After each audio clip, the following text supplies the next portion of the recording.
Good morning. I'd like to welcome you here this morning to it's not really an assembly, it's a town hall meeting. We were disappointed when the weather did not permit for us to have it a couple weeks ago, but we were not going to give up on it, and we want to thank our guests in advance for making time to be here today. What I'd like to do first is for everybody to please rise for the presentation of our colors, and the national anthem going to be sung by Delaney Masty-Jones this morning. Oh, say, can you see by the dawn's early light what so proudly we hailed at the twilight's last gleaming, whose broad stripes and bright stars through the perilous fight o'er the ramparts we watched were so gallantly streaming, and the rockets' red glare, the bombs bursting in air, gave proof through the night that our flag was still there. Oh, say, does that star-spangled banner yet wave o'er the land of the free and the home of the brave?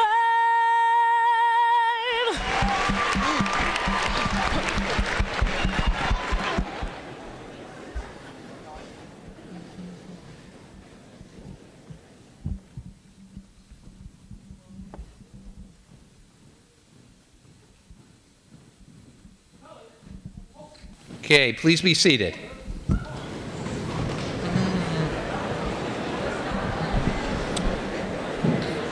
All right. We're going to start off this morning. First of all, why are we here? This was a town hall meeting that was developed by a number of our students as an alternative to having a walkout. They wanted to have something that was more meaningful. You know, it would be nice to go outside in the cold, but so was everybody doing that, and it didn't really have the impact that a number of our students wanted. So they came up with an idea of having a town hall meeting, and it developed into being able to reach out to certain key people that were able to have the people that are sitting here today. And I'd like to just thank Ms. Wohlrab, in particular our board president, for putting all of our guests basically here today. And I want to thank you because it means something. The students want a message to be heard. They just don't want an action that everybody goes blah, blah, blah to.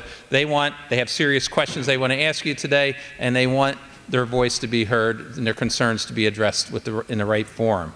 So with that, just want to introduce our guests quickly today so we can get started. Our Board of Education President, again, Mrs. Wohlrab.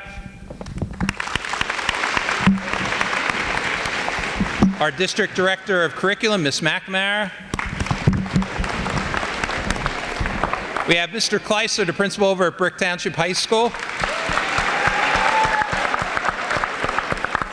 Funny story, Mr. Kleisler has as much gray hair as I do, but guess what? I coached him at one time, so just want that thrown out there. We have Police Chief Riccio here today. Thank you for coming. Our Council President, Heather DeYoung. Councilman Jim Fosman. And right now, also our Mayor, John Ducey, is here today.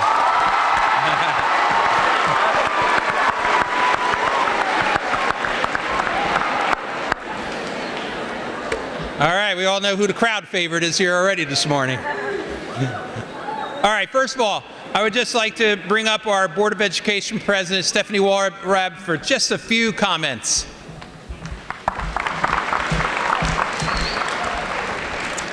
Thank you, Mr. Caldez. Good morning, everyone. I know we have a lot of important things to discuss today, so I'm going to be brief. On Friday afternoon, I met with Mr. Caldez and Mr. Filippone to go over logistics and today's agenda.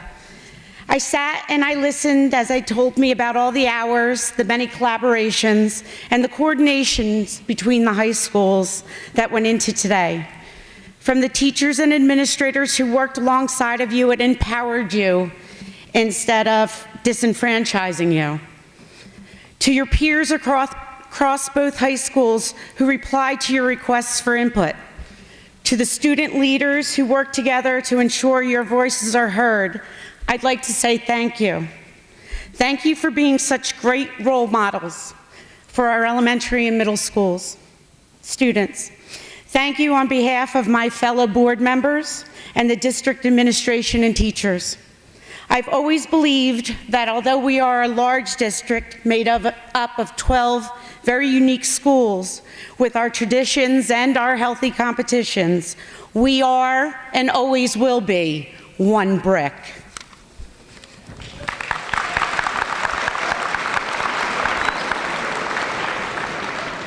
I'd like to thank Mayor Ducey and the council, Police Chief Riccio, Ms. McNamara, and Governor Cody for participating today. And I'd like to leave you with one final thing. Always remember, you must continue to be the change you want to see in the world. And all of us here today look forward to continuing the work and partnership we are beginning here today with you. Not because we have to, but because we believe in you. Thank you.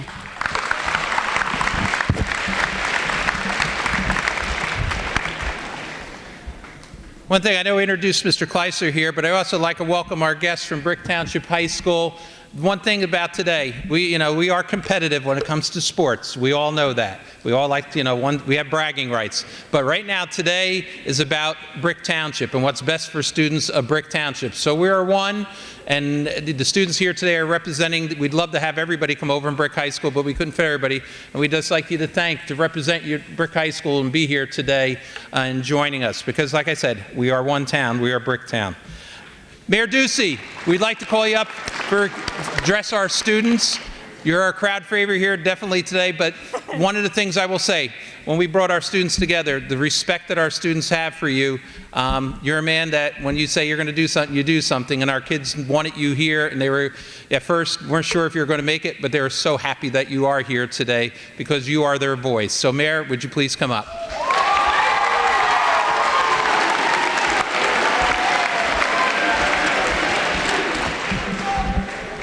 All right. Thank you, everybody, for inviting me here today to be part of this. To have our two township high schools come together like this for this awesome event is really, really special. This is a history-making day here in Brick Township, and you are all a part of it, and you are all the reason why our leaders are here from the Township Council, from the Board of Ed, and we have Governor Cody here as well.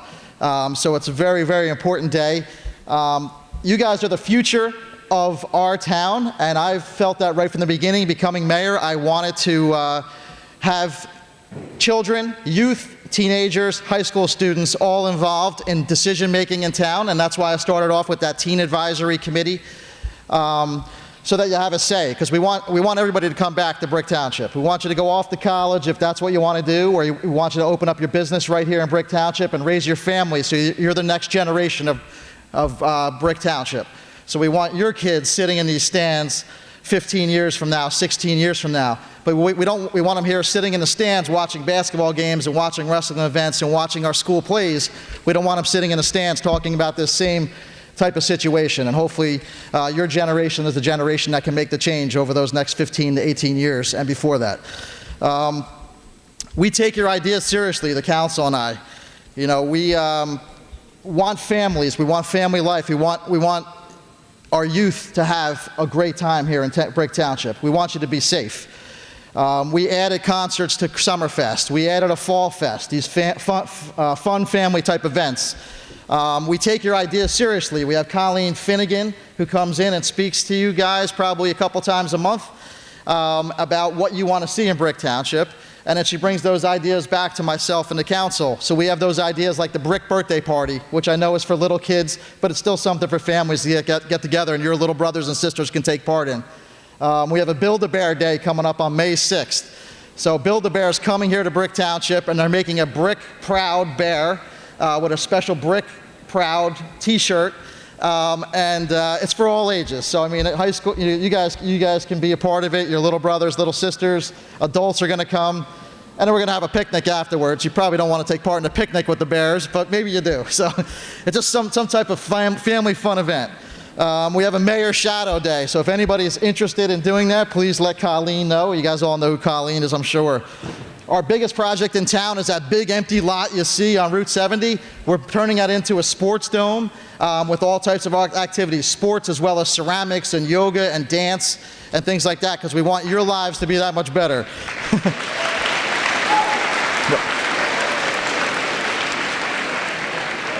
But I think the biggest idea that came out of that Teen Advisory Committee, which is made up of your peers, is to have a teen center, a place to hang out and be safe.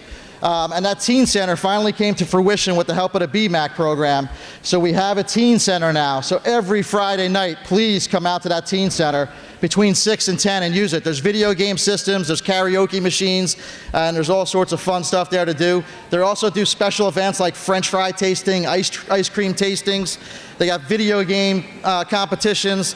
There's a famous beatboxer who's coming to town in a couple weeks. So please sign up for that. So these are things that we want to make your lives better.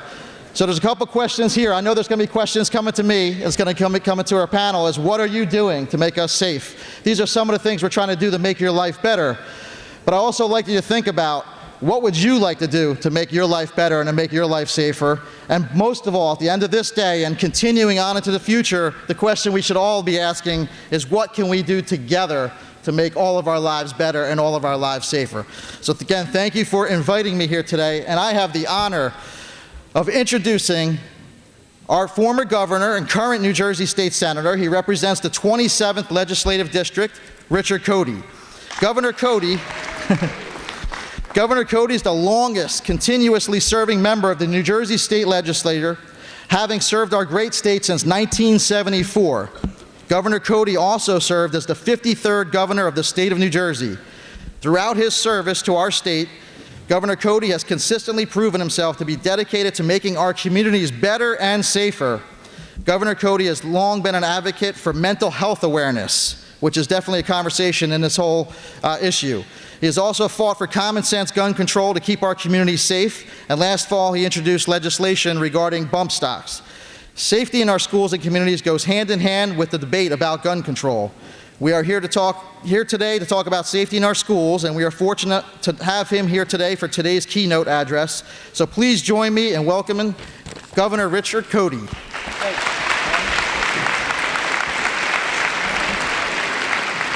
Good morning, everyone. How are we? Ready to change things in this country? Come on. Ready to change? Come on. Come on. Change doesn't come overnight, but it comes. By the way, here, hold it. Can everybody give me a dab? Come on.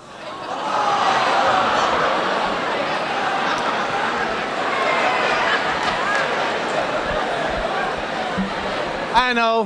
What's an old white guy give me a dab for, right? Now listen, by the way, I want to ask one question. What time are you required to be here at school? What time? 7 what? 7:10. No disrespect to the educators, that's way too early.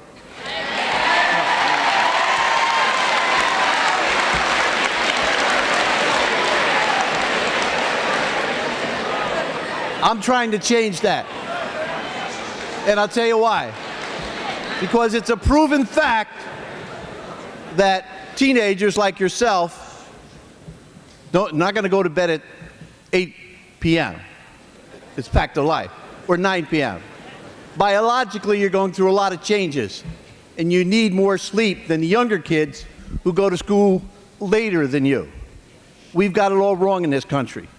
You know, a lot of other countries, the high school students come in last, and the youngest kids get up earlier, and they're bouncing off the walls waiting to go to school, giving their parents headaches while you guys are trying to sleep, but you're here at school. And it's a fact of life that you do poorer in your early classes than you do with the later classes. So we're trying to change that here in New Jersey. Now, that's off topic. Now, on topic. What is the kind of common thread you see in these school shootings and the gun issue? They're generally, for the most part, suburban kids. We sometimes think of guns as an urban issue. School shootings aren't an urban issue. They're more of a suburban issue. The other common thread is it's done by, hold on to this, Mayor. I think I already got through school. It is committed by students or others who are, for the most part, let's be frank about it, outcast. Am I right? They're not part of the in-group. Am I right? They're not part of this crew that hangs somewhere. They're kind of isolated.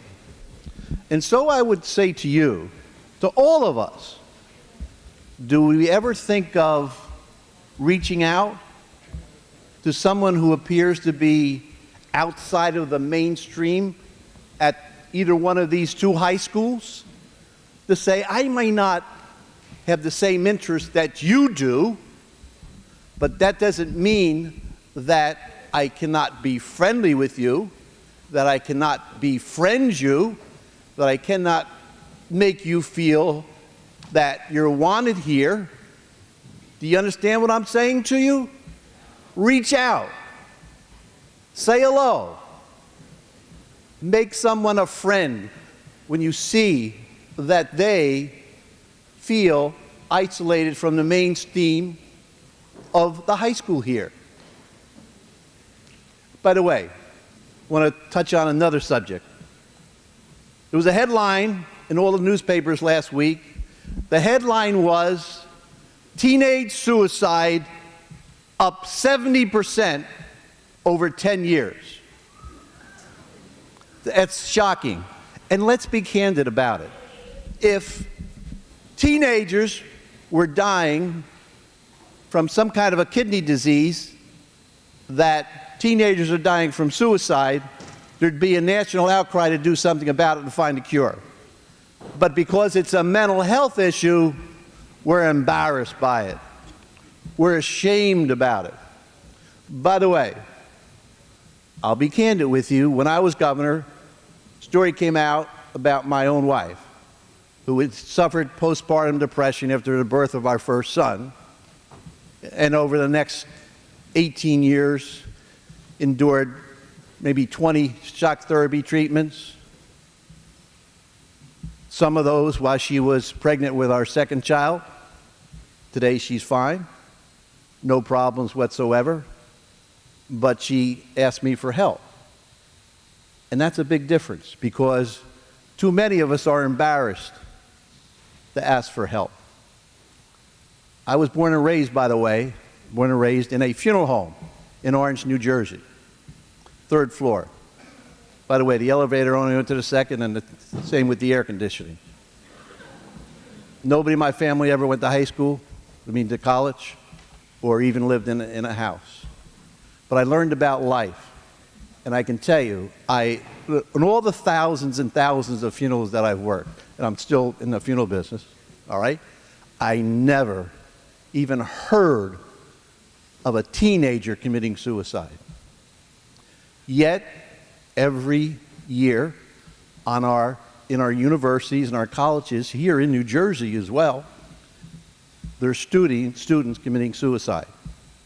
I don't know how many so far in our state, but it's happened. We had a 12-year-old girl in Roxbury, up in Morris County last year, commit suicide. She was a cheerleader. Now, some people say to me, well, Governor, you know, the difference between this generation and your generation is you didn't have social media. No, we did not. Did kids get bullied in the playground, at school? Yes, they did. But in my age group, we didn't have gangs per se. We had neighborhoods, and we took care of the one kid who we would have called retarded back then to make sure nobody bullied him. But you always went home to your house, and you had the safety of your house, your parents, and your siblings. Today, and maybe you can agree or disagree, that your generation, when you go home, you've got the social media. And in one of these particular cases, this young girl was, you call it bombed, right? And so everybody bombed her and said, okay, we're all at the party, you're not here, ha ha, we don't like you. Now, how much that played into her doing what she did, nobody knows. But it's a real life experience that goes on in this country, in our state, in our towns. And all of you need to talk about that issue. There's also a theory of clusters. Clusters meaning if one child, one teenager commits suicide, it's followed by a copycat theory, that the others feel that's their way out as well. And believe it or not, in our world today, there's a lot of people who attempted suicide unsuccessfully who are living fabulous lives. Fabulous lives. They were lucky in many instances, but they're doing well. So, anybody want to ask any questions? Feel free to do that. Raise a hand. Shout it out. Come on, you got to have some takers here. Don't be afraid. Young man, you? Yeah? Come on down. Come on down.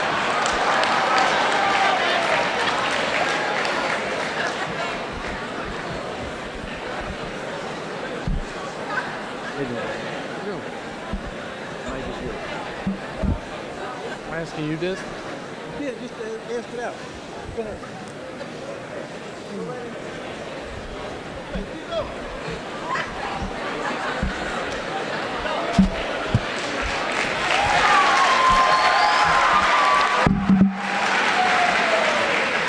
Hello. All right. So, I don't know who wants to answer this, but I don't know who wants to answer it. All right. Governor, so. You look like you're getting ready to start. Yeah. All right. So, I think a big problem in today's like society, especially with government, is that people can't respect each side.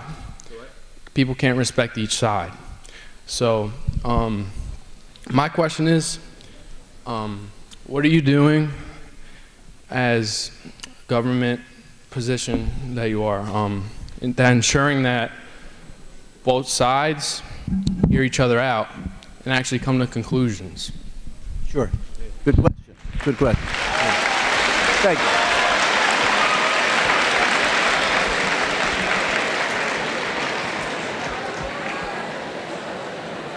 Take a bow there. Take a bow. Now, to the question. I happen to be somebody who, for a long time, I could care less whether somebody's a Republican or a Democrat.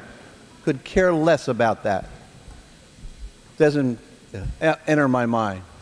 And it's not about who's a Republican or who's a Democrat. We in New Jersey, by the way, so you know, and under my leadership, we have done a lot of gun control. But it's unfortunate that we can only control what goes on here in New Jersey. In New Jersey, you can't just walk in and buy an AR-15. If you have a certain age, you can't have a gun in your home unless it's under lock and key. But you can go to Alabama and walk in and get almost whatever you want. So the stage really is, we've done a lot, we're doing even more, but it's on the national level. And we've got to accept the fact that not everybody thinks and acts like us. There's people in other states that hunting and having guns in a home is normal. That's the way they live. They believe in it. They believe in an interpretation of the Second Amendment that the courts don't agree with, and neither do I. If you read about Florida, you saw where the governor signed in the law, correct me if I'm wrong, Mayor, that said that now you're going to have to be 21 to buy a certain gun as opposed to 18. Am I right, Stephanie? That was a big step for Florida. Here we already have that law. But again, it's not national. So let's talk about the right for you or any citizen of this state or the country to have a gun in your home. I will give you my own opinion that this idea that I have a gun in my home, that I'm safer from criminal element, I don't accept, and I'll say why. Burglars, all right, so you know, they don't want to come into your home while you're there. That's, am I right, officer? That's the last thing they want. They don't want an encounter with you. That's trouble to them.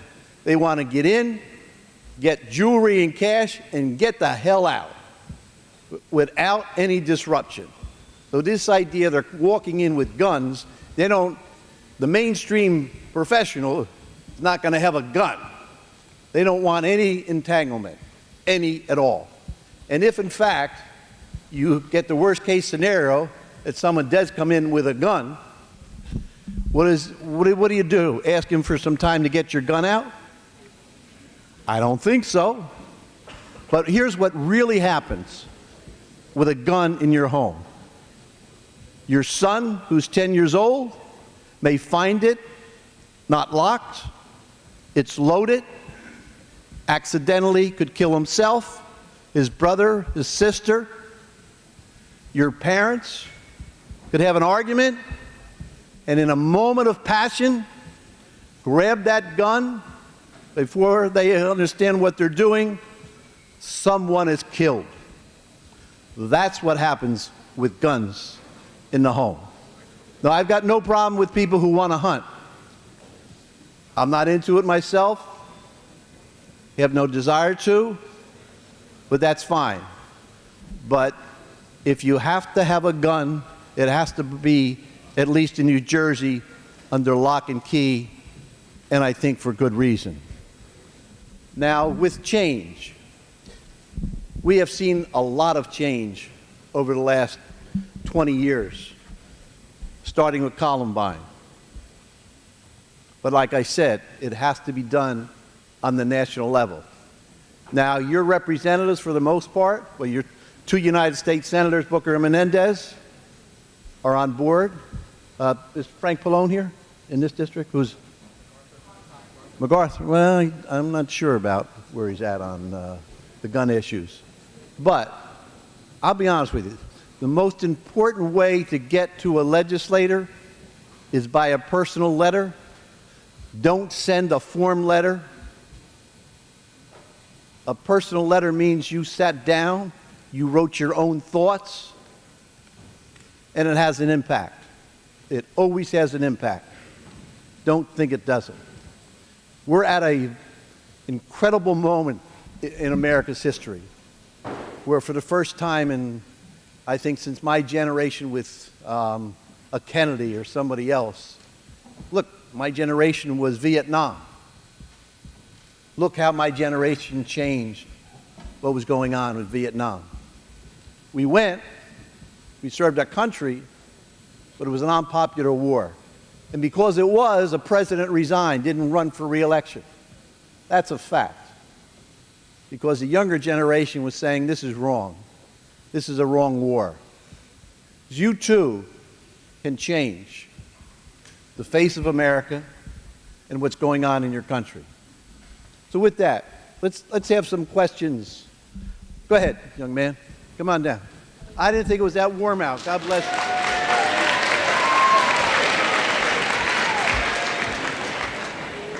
Nice to meet you. Nice to meet you, sir. What are ways you are doing to prevent suicide? Sure. Thank you very much. Thank you. What's your name? Ethan. Ethan. Who's a yoga man? You? Yeah. Okay, good enough. Well, we want to talk about it. And very recently, there was 2 suicides, funerals at my funeral home. An incredible change had taken place. Both of those families expressed a desire to have in the obituary the fact that their loved one had committed suicide. That's unheard of, totally unheard of. But they felt strongly enough about it. They didn't feel ashamed of it, but they wanted people to know that's how they died, so that somebody else would not do what they did. Because the effects of a suicide, especially of a teenager, on a parent, I don't think you ever recover from. And people have to know and understand that. So we are changing the face of that, and people are standing up, because if, in fact, with today's medicines, you're depressed, listen, everybody gets depressed at some point in their lives, all right? But if it lasts, there are medications and therapy that get you well. Believe me, you can overcome it. But you've got to stand up and speak out. Thank you for your question, Ethan. Thank you very much.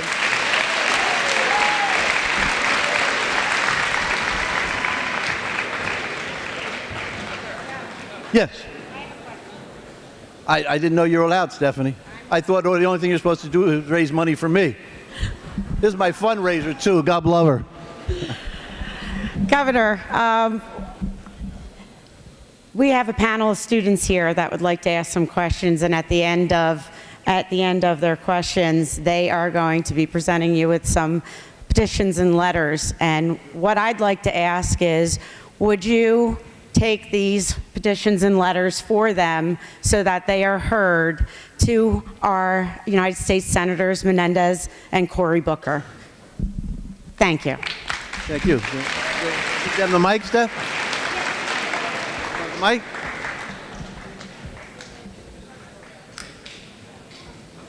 Who wants to speak up? All right. Who's got the petitions? Present him the petitions. Okay. Wait, do you want to take this? Because I'm not introducing myself next. Yeah, you guys take that. All right, we're going to address you. All right, go ahead, lady. You're on. My name is Natalie, and I'm a sophomore. My name is Alyssa, and I'm a junior. My name is Casey, and I'm a freshman. My name is Sydney, and I'm a senior. I'm Jane. I'm from the other side of town, and I'm a senior. My name is Megan, and I'm a freshman. My name is Kaylee, and I'm a sophomore. My name is Melissa, and I'm a senior. My name is Dan. I'm a senior at Brick Township High School. And my name's Tori, and I'm a senior, which means I've been attending this school for almost 4 years.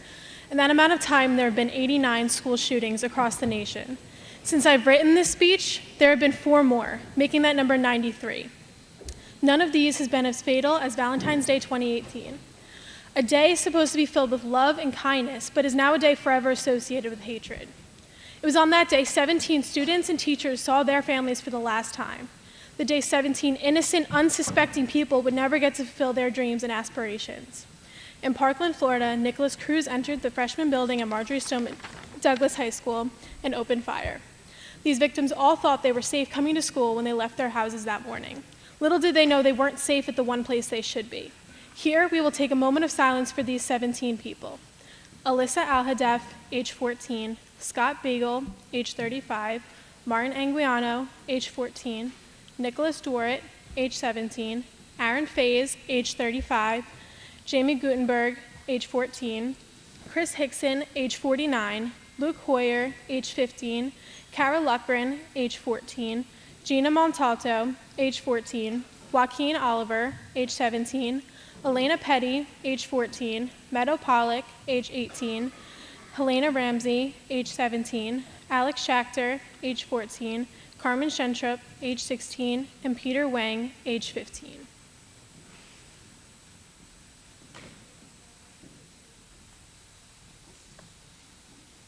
May they never be forgotten.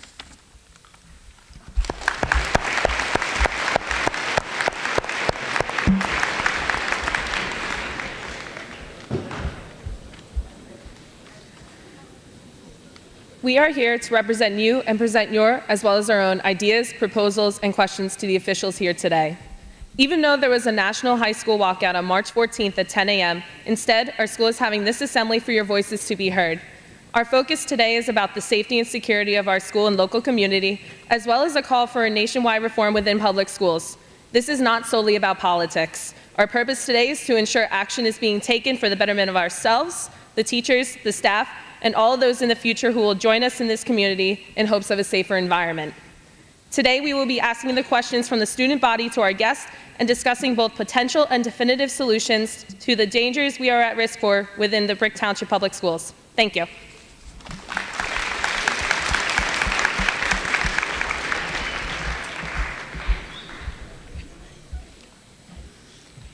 We, the students, will be the change, but the first change has to be within our school.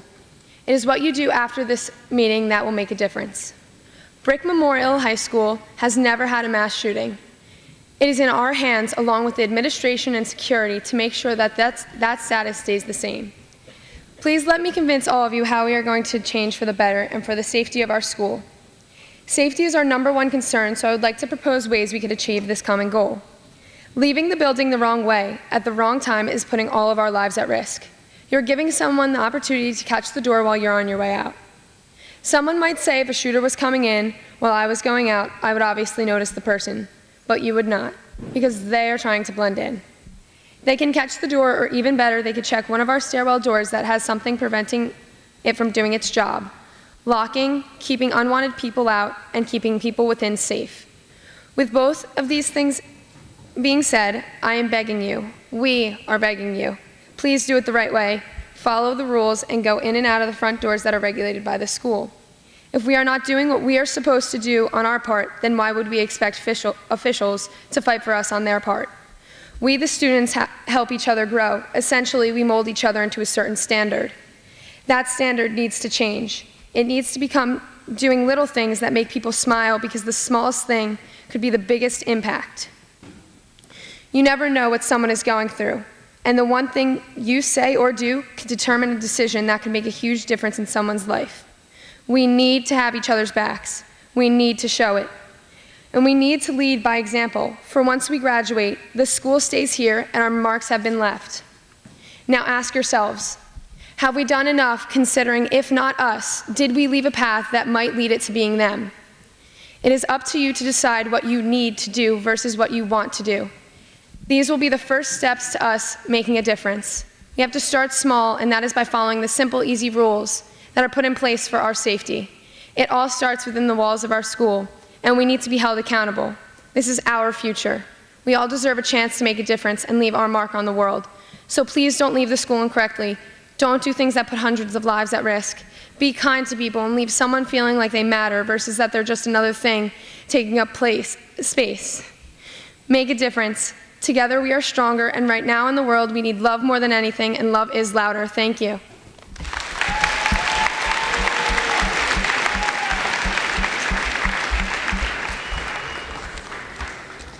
As you can see by the turnout today, students need to come together and express their opinions to let the world hear them. Now is the time to stand tall and speak loudly, because now is when the nation is listening. So let's not let this momentum stop. We have to fight for our safety, because someone's right to have a gun should never overrule a person's right to live. I know that each and every one of you want to make a difference. So use opportunities like this to take the first step. We have in front of us right now officials that are willing to listen to our thoughts and ideas.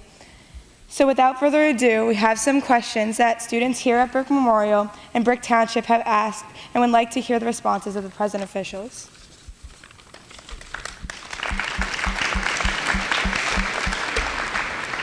My name is Megan Bousquet, and I have a question for Chief Riccio. We are one of the strictest states when it comes to gun laws. Can you please tell us and the student body what makes our laws stricter than other states? Sure. First, I'd like to thank you for having us all here today. As Dr. Caldez said, this is much more meaningful than other things that are going on around the country. You guys do have a voice, and I applaud you for wanting to get involved. So again, thank you for having me.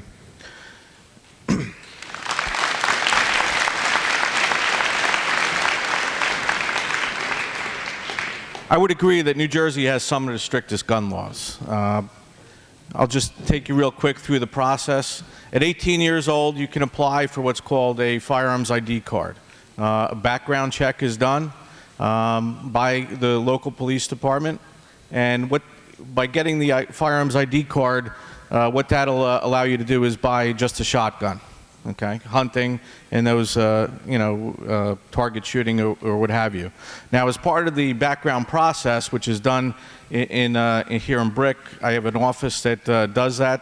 The application comes in, and we'll look locally. We'll do a criminal history background on you and see if you've been involved in any of the things that would prohibit you from being given a firearms ID card. That's the first process.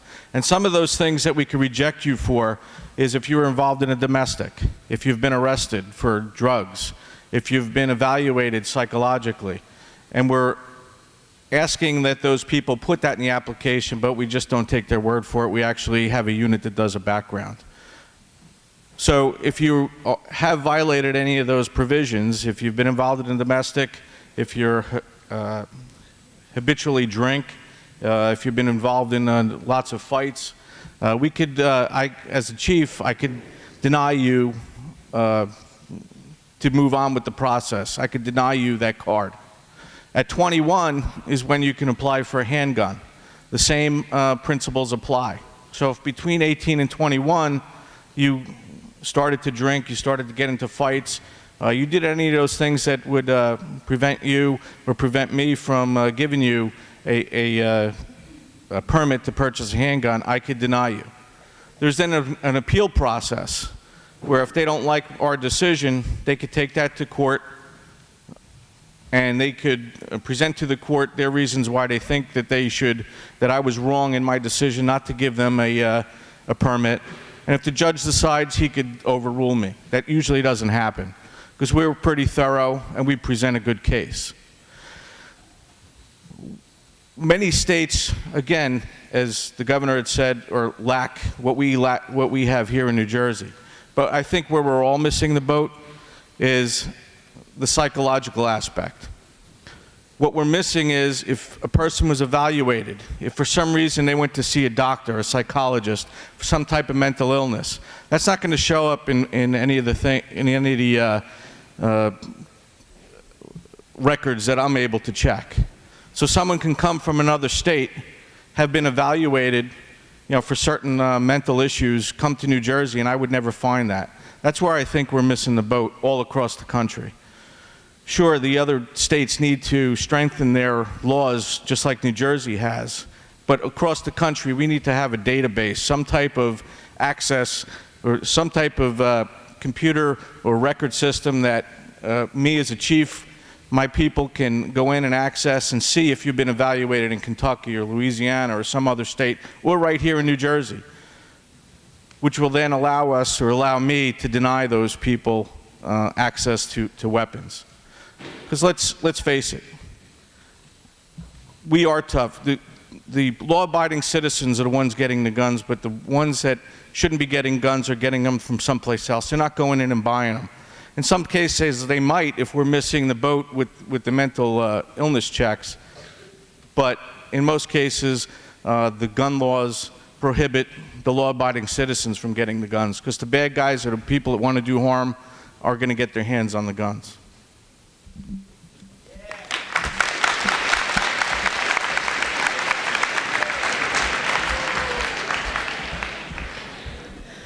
I'm Kaylee Martin, and I have a question for Mayor Ducey. What will you as a leader do to make us feel safer in our schools?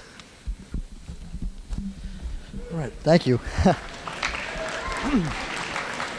So, as mayor of the town, we have our police officers are here in school now. So we have DARE officers that are also we have our school resource officers. So we have 4 or 5, the Not Even Once program for our high schools. We have 4 or 5 regular police officers. When I say regular, they're on salary with the town, 24/7, 365 a year. But their job is to be in the schools, so they're here. Through the schools, I know from the various seminars, they have security, which is retired police officers. And the retired police officers are either retired troopers or the retired brick police officers. And we're in the process of seeing if we can get through what's called Special 3 officers. We don't have any now. And as a town, that's something that we're looking into and may be able to pass. We have to discuss it with the PBA and the police union and things like that. But it's Special 3 officers are retired police officers that are allowed to then carry their guns. So that's one of the options that we're looking into, so that the retired officers now would then become actual Special 3 officers and be armed in the schools, which is a safety measure, of course. We're also looking at the schools, looking into doing improvements to every school. So if you go into Brick Township High School, I know both schools are here. So Brick Township High School, you go in there, you know you have that little area in between, like a vestibule area where you could actually get taken. People can take a look at it, see what's in your hands. As opposed to here in Brick Memorial, you're kind of walking in, you can make a quick left and then be into the school. So the schools are looking into making those changes so every single school in our school district is going to have that vestibule area, so that there's that extra layer of protection coming through the front door. You have to get buzzed in. You have to show an ID. Your ID has to be up against the camera, so that the camera can verify who you are when you say who you are and what you're here to do. And then they're going to have that extra layer of protection with the vestibule, and that's an investment that the school board is going to be making over the next few years. So I'm not sure if there's any other specific issues you're looking for, but those are some of the things that we're looking for.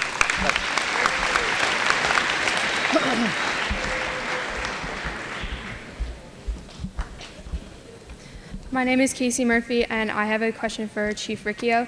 What are you doing to train police and our school security guards to better handle an active shooter situation? It's a good question, and what I can say is that we've been doing, it didn't take what happened in Florida for us to take this seriously or for us to start doing something. For many, many years, we've actually been training our officers for situations just like this. Not only in schools, but also in places like movie theaters and stores throughout town. So what we do, and what you don't realize we do during the summer months, is our officers participate in active shooter training. We actually have actors come in.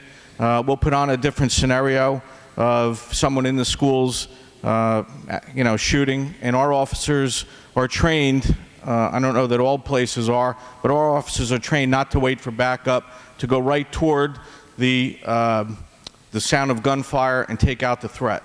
That's what our officers are trained to do, and we use what's called simunitions. Simunitions is almost like paintball, but it actually goes in our actual guns, and they're actual bullets.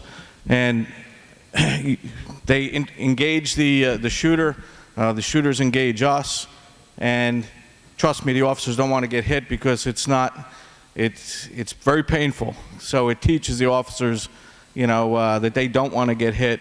And the scenarios are acted out, like I said, very realistically. So, God forbid we have a situation like that, it won't be the first time that the officers will see how they're going to react in that type of situation. Because it's funny, I've participated in them, and going into it, you know when you're going into it that it's a training scenario and that the bullets aren't real. But it's amazing how once you get involved in it, your mind you forget that it's fake, for lack of a better word, and you get into it, and it's funny how you react. We tape them so we could show the officers how they reacted, and it's funny because sometimes they'll say, well, I did this, and they're like, no, you didn't, because your mind plays tricks on you because you get so involved in it. So again, the officers do this every year, twice a year, and I know how my officers are now going to react because I get to see it if they're put into that situation. Also, our officers are all equipped, or the majority of them are. We put in our budget to get even more automatic weapons, so we will be better. We won't be outgunned. A lot of these shooters go into the schools with more than a handgun. We want to make sure that our officers have the necessary equipment to also take out that threat, and they practice with it 4 times a year with those rifles. So again, we are doing quite a bit, and it didn't take what happened here to do that. We've been doing it for many years. And again, as I said, not just here in the schools, but we did last year or the year before the movie theater. So our officers practice throughout the year at different locations should these events unfold.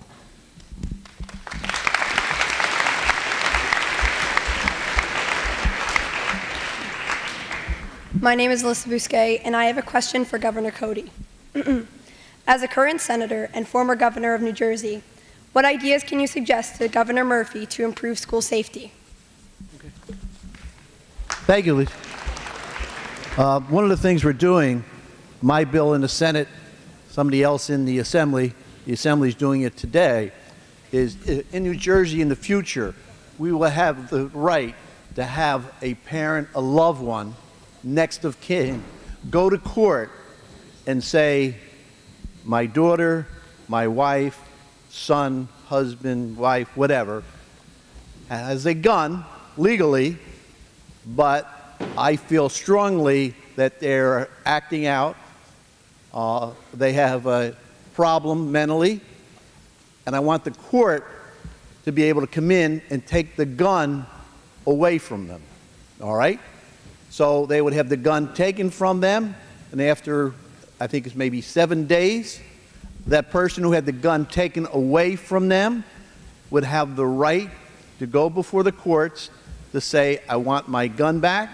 And at that point, there's a hearing between the next of kin, the person who had the gun taken away, and a judge. Right now, we don't have that right. And I think that will improve what we have here in New Jersey. I don't know if it ever be done nationally. We do that right now where a loved one can go into the courts and say, I have someone who's I feel is very sick mentally but refuses to get help. That person is then brought to a psychiatric hospital for a period of time, and then after a week's time, they're allowed an evaluation to see whether or not they can go back to their families or not. So I think this is good protection, and we're going to be doing it right away, as like today. Thank you.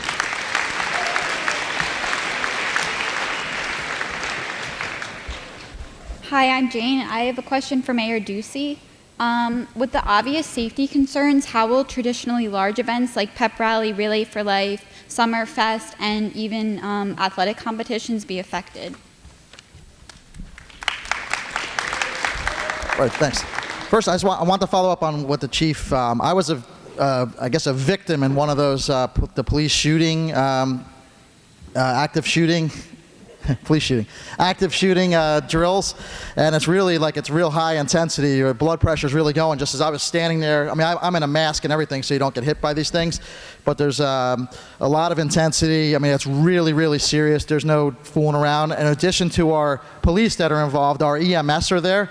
they're involved as well because they're taking the acting victims out and treating them right away, so that we have everybody in our township that's involved in emergency management that's involved, and to be able to be ready for the situation. We also have another thing that for your own for your own peace of mind as far as safety goes, is our police officers have on their cell phones basically layouts of our schools. Because let's say Officer Jones is maybe he's never been into midstream school before.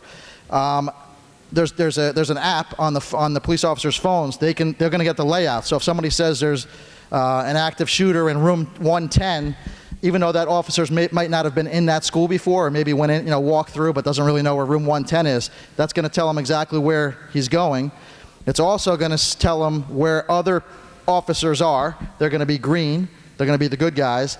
And it's also, the red is going to be where the last known place of where the active shooter is. So the officers are armed with that. They're armed with that application on their phones. They're going into the schools being prepared. They're not going in there blind, not knowing where room 110 is and things like that. So it's a very, very great tool that our Ocean County Prosecutor's Office has helped fund, and as well as drug forfeiture money has paid for that. So it's another thing that, for peace of mind, that when the officers do get there, if there comes a situation, they are highly trained and they know where to go because of this technology that we have.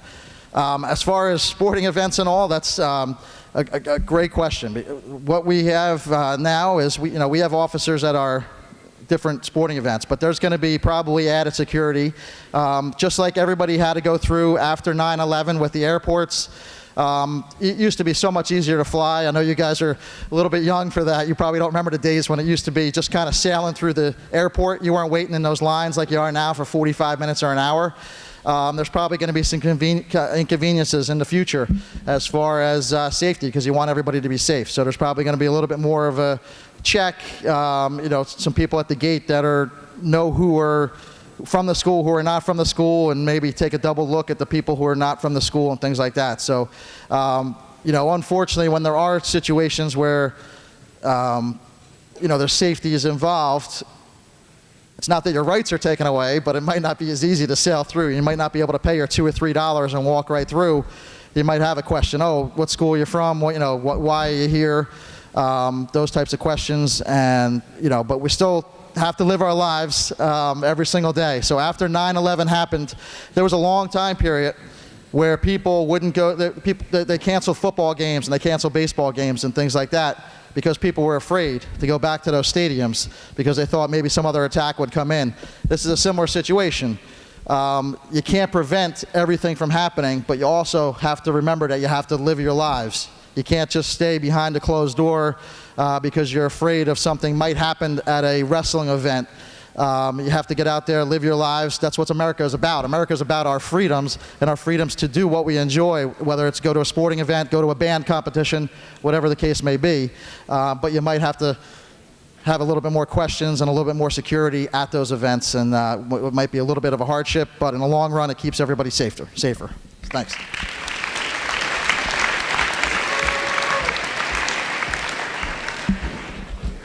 My name is Sydney Frey, and I have a question for Mrs. Walrab. Where will the money come from for new security, and when we get this money, what would it be used for? Great question. We're currently going through the budget right now. We have a lot of wonderful ideas that we have been discussing with the township, with the police chief, as well as with our security consultants. We have architects and engineers and specialists looking into and pricing out things. We have partnered up with the township on some projects, which has helped save some costs. But I think the most important thing for you all to know and to be comfortable with, that the Board of Education, as well as the administrators, and I think I can speak for the mayor, our most important priority is your safety, and the safety of the teachers in this district. That is our priority. So we are doing a number of things, most of which the mayor and chief have have mentioned here today with the entranceways. We're doing more education with staff. We're doing we have security guards that are now armed in the schools.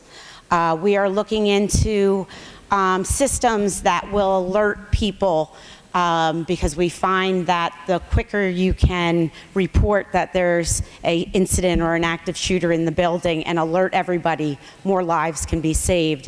So we're looking into systems that you can push a button or a teacher can key in a code and an alarm will go off and a recorded voice will come over that says, active shooter, lockdown.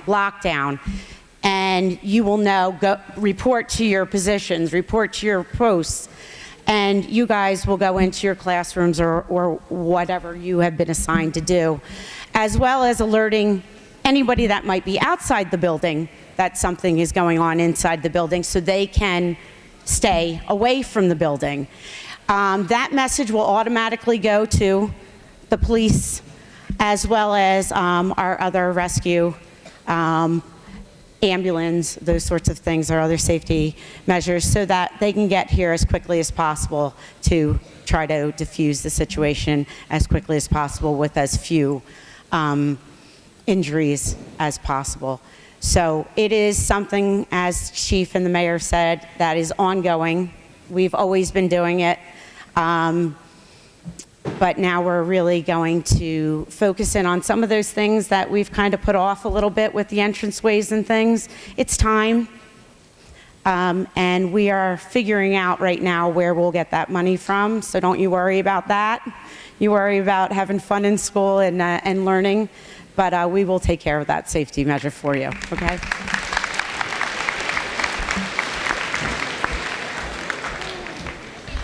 My name is Natalie Barneman, and I have a question for Ms. McNamara. Are we considering any school personnel to carry weapons? If so, who? And also, can our security and police be in uniform? Thank you for the question. Good morning, everyone.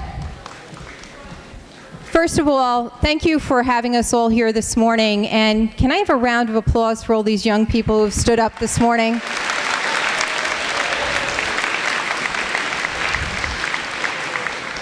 Your voices are truly being heard. In terms of what we're doing, I think Mrs. Walrab and Chief Riccio have answered the question about armed security in the schools.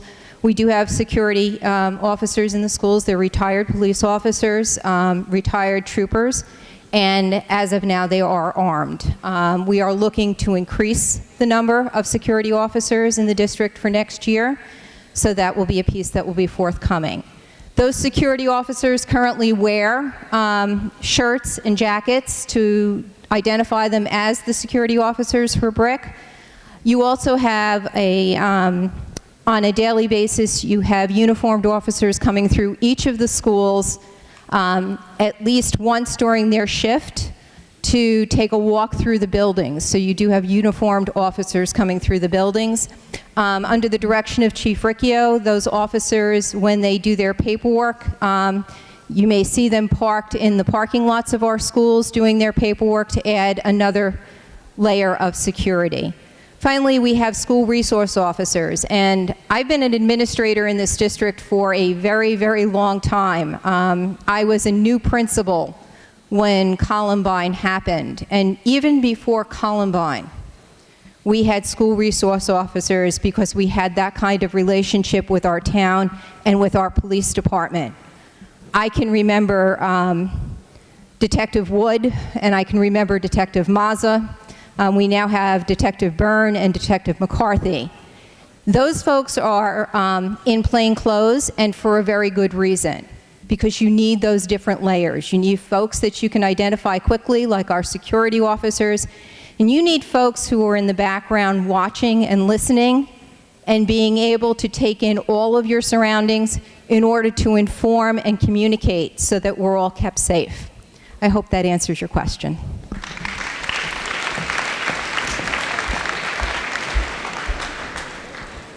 I'm Tori Plumacher, and my question is for Governor Cody.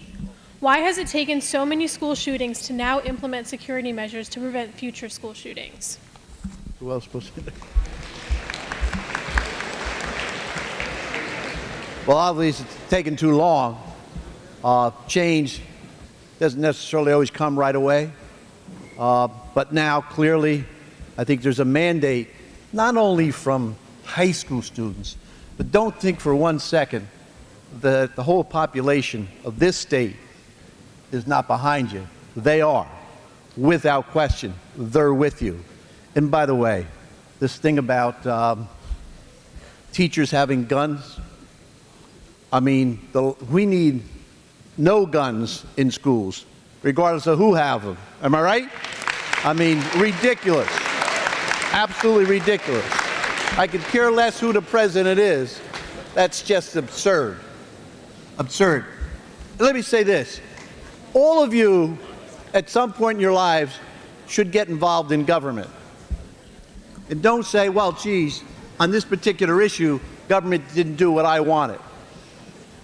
If you have that attitude, you're not going to be successful in life. But you can change things. Don't be afraid of government. Government is you. It's you. And it's all of us. And I just want to say to the mayor, to the chief, to our school board president, Stephanie, and all the others here, the principals, thank you for having me here. But I just want to leave you with one thought. I say there's 3 words in the English language that are so important to all of us, that we use them at the appropriate times, and if you do, you will have better relationships with your family, with your friends, your co-workers. Those words are very simple. They are please, thank you, and sorry. And thank you for having me here. God bless you all. Go God. God bless you. Thank you. Thank you. Thank you. My name is Melissa Cutler, and I have a question for Chief Riccio. How would you go about reporting suspicious behavior inside or outside of the school? Thanks. What we are doing is, and understand this, there are school resource officers, there's your teachers, there's your guidance counselors. You should be now going to them with anything that you deem to be suspicious. Or anything that you think is bizarre or that just doesn't strike you right. You should just report it. You can make anonymous calls to the police department. But what we are doing is, and I've already purchased the software in all of these things, because I'll touch on a couple of the other things that we're going to do. I'm buying them all out of drug forfeiture money, which means drug dealers that we take money from, or their assets, their cars and so forth. We use that money, we can use that money to further our law enforcement through equipment or through schooling or what have you. But I'm taking some of that money and we're actually going to put a few different things just for that particular purpose in place. One of the things I've been working with the Superintendent, Dennis Filippone, on is there's going to be a software called WeTips, which will allow you or the teachers or anyone from the community to call in and give anonymously information to the police. That information will be directed to the right authority, whether it be something that's going on in school, not necessarily a threat, but that you might want to get addressed by the school administration. So that information might just get sent to Mr. Filippone or the principal. Threatening information or bizarre behavior that you think is out of the ordinary will go to us. It might also go to Dennis Filippone or anyone else, how we set it up. Because what we need to do is understand this, and this is where I think we're missing it across the country too. Because always after the shooting, what do you hear? Oh yeah, we knew about that kid, or he did this, or he put this on Facebook, or what have you, and it was weird.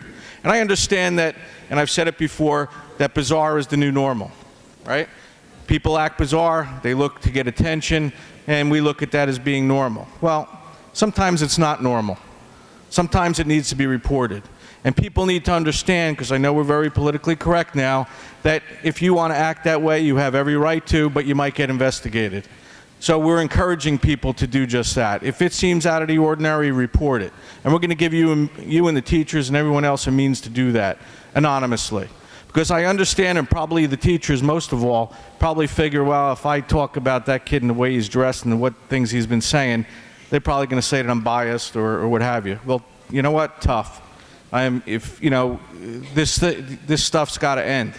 And that's an area where I think we're missing the boat, is actually doing an investigation on these people, or that we're missing that information getting to the police so we can investigate it properly and maybe take him out of the school system. So that we're putting that in place.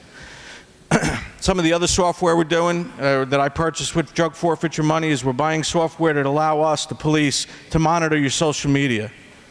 A lot of these people are putting things online and you see it afterwards, so we could put certain information or in this system, so it would monitor Twitter, Facebook, and so forth. So if we put words like gun or school or things that might be threatening, it's going to alert our detectives that someone in the geographical area that we set up is putting this stuff on their social media, and then we can go and investigate it.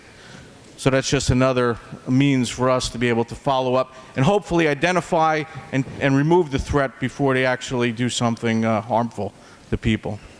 So, yeah.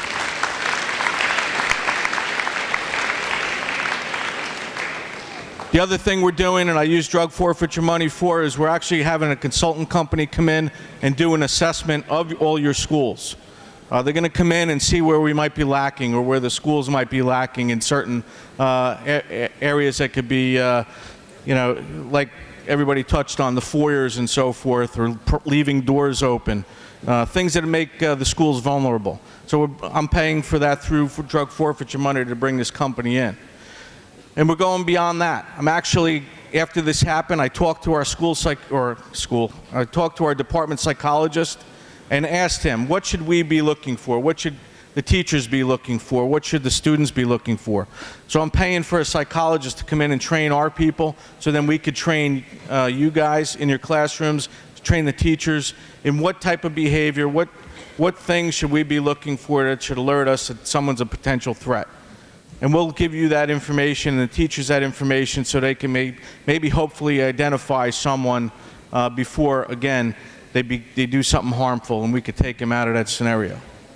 And then, one step further, we're also having them train our detectives, the people that actually go, our school resource officers, the ones that actually go out and follow up on these anonymous tips that we want you to give us. So when we go to their homes and talk to them and talk to their parents, are there certain things that our detectives, because, hey, they're cops, they're not psychologists, they're not doctors, but things that they should be asking that'll alert them, hey, because they're, some of them are very cunning.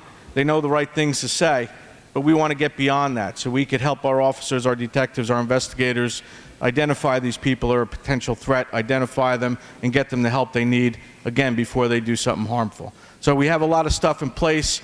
Drug dealers are helping us pay for that. Things were taken from them, so I'm more than happy to use that money for that purpose, if it helps save a life. So, thanks.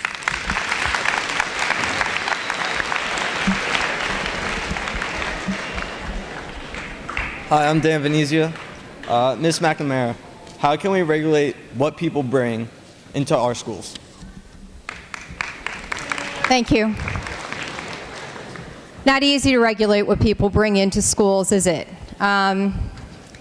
After Columbine happened, we thought about going to making sure that students only brought backpacks in that you could see through. That didn't work very well, did it? So really, when we talk about what students are bringing into school, we have to have a shared responsibility, don't we? We heard it today. If you think something is not right, you need to say something. We need to share with one another how to be responsible and how to communicate with one another. We've done a few things. We've limited the time in which people can drop things off at school. Those letters went home about 2 weeks ago that said, if you need to drop something off at school for your student, you have until X time to do that.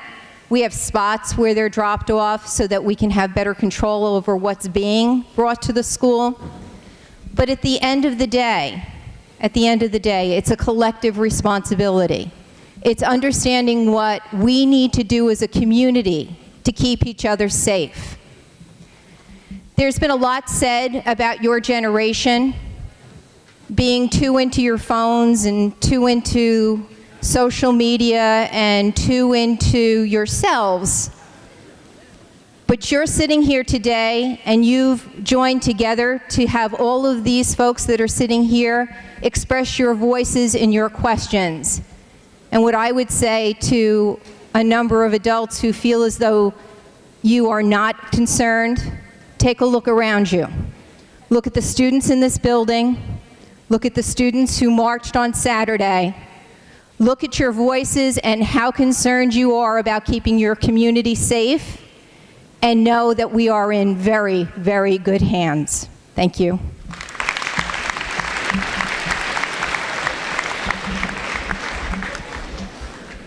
Okay, we have a few closing statements by some of our students. Sydney, you're up first.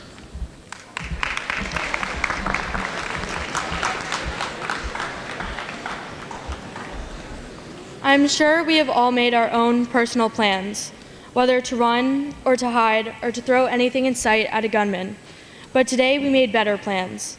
We made plans to create change and assure that as students we will never have to carry out those plans. We should not be scared to come to school every day, but as long as we are, let's use that fear to motivate us and continue to create change. We need our schools to be safe because things can go downhill in a matter of 6 minutes, just as they did in Parkland. We have administration's support, and while that is a step in the right direction, we as students need to do our part and have each other's backs. If you see something, say something. If you're 18 or will be 18 before Election Day, register to vote. If you want change, make your voice heard. If we each make a conscious effort to make our school and community a safer place, it will become one.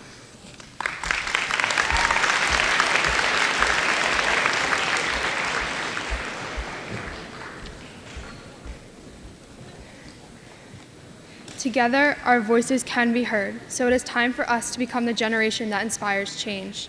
Remember the actions of our legislatures and representatives that have failed us, and take that to the voting booths when the time comes. Remember those who look to discredit the voices of those who have experienced these mass shootings, and let them know that they will never see their re-election. We have been pushed aside for too long, labeled as children who don't know anything, but this is our fight, our lives, on the line, so we will not be swept aside as irrelevant in this debate. Now is the time to stand up for what you believe in, to seek progress. For too long, we have been complacent in the silencing of our voices, but if the students of Marjory Stoneman Douglas have taught us anything, it is that we will have our voices heard loud and clear. We must use our voices and votes to see the change we want in this country.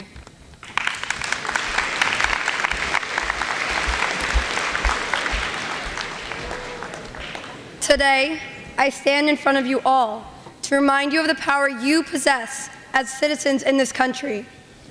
As Americans, we possess the right to speak out about issues that matter in this nation and problems that affect us as students. And right now, this issue is threatening the safety of students of every age in every school across America. We don't have to stay complicit and watch as innocent lives continue to be taken away. We can stand together and push for reform that creates change, not just for us, but for future generations. By signing petitions like the ones we have presented to Governor Cody, we force politicians out of their cover of thoughts and prayers and enlighten them about how their constituents truly feel. We cannot have another Parkland. We cannot have another Sandy Hook. And we do not want brick schools to be next. And with these petitions, we can right the wrongs of the past by confronting the people who can make the change for our schools. If we continue to stand as one, our voices can break down barriers needed for this reform to be possible. Thank you.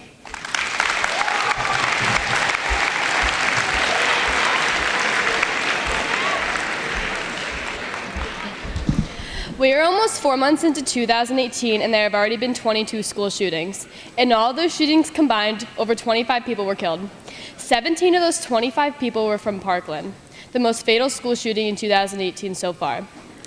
I find it pretty ironic that Parkland was voted the safest town in Florida, yet Nicholas Cruz is able to walk right into the high school and open fire, killing 17 people. Clearly, whatever is being done to make schools across America as safe as they should be is not working. No one expects this stuff to happen in schools this often, but school shootings just keep happening and our leaders are doing nothing about it. The fact that there is an average of 2 to 3 shootings per week shows what little measures are being taken to make schools as safe as they could possibly be. How is it that someone can just walk into a school and no questions asked and start shooting? Why is it that 17 people can die in the matter of minutes because a teenager was allowed to buy an AR-15? It has been made way too easy for a mass shooting to happen, and to me, and hopefully everybody here, that is just not okay. No one should ever have to worry about their safety when they go to school every day. And to think that so many people do worry about their safety coming to school is upsetting. No one has really talked to us about the shooting unless we brought it up, so I think that it is definitely time for us to start talking about it and show that we, the students, have a voice and we should use them for what is right. To think for even a split second that it could have been 17 of our staff and students is really scary, and we are lucky that it was not.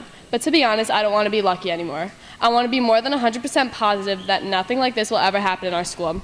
And the only way to make that happen is just show that we want to change. The more voices we have, the more they listen. We need to start standing up for what is really right and important, which is all of our safety. You have a voice, we all have a voice. We need to start using them if we want a change to happen. Sitting here and watching shooting after shooting, then feeling bad for a few weeks obviously is not working. The only way things will change is if we show that we want them to. I have a lot of faith that we can all come together to make the change that needs to be made in order to feel as safe as we should feel being in school. I just want to thank the students who participated in asking questions, signing our petitions, signing our banner, and mostly for just being a part of this day.